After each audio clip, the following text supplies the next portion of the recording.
mi shin te thlir dana buai thin mai la mul thei lom thin lunga a ching fel le thi rin chan tu rin chan tla dei lo mai la in tum chop lal pat min ngai tua sak le thi cây giống anh tin hun na po tình truyền ma ila ta ai tình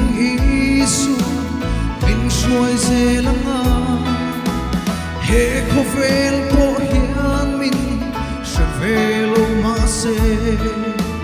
lal pa mi shiat kan ni chua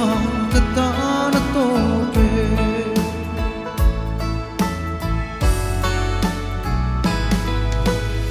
thiam le thei na te a them te reng le ka chunga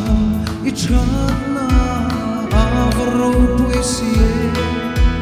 tom kai lo sual bel min bangai sia chua ya thil lu chu ka tan om thei lu ke sum ning din na po ting chin ma ila ka ai ting isu min shuai ze langa he khu fel po hian she velo ma se lal pa mi shiat kan ni chua ka ta na to ke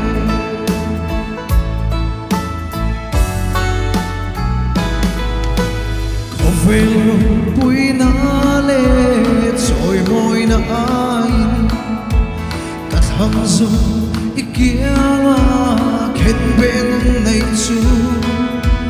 ni tin ni ocean le dang le le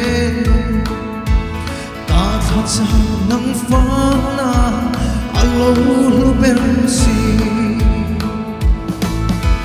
ke song en tin hun na po ting chin ma ila ka ya ting isua min shuai ze langa he khu vel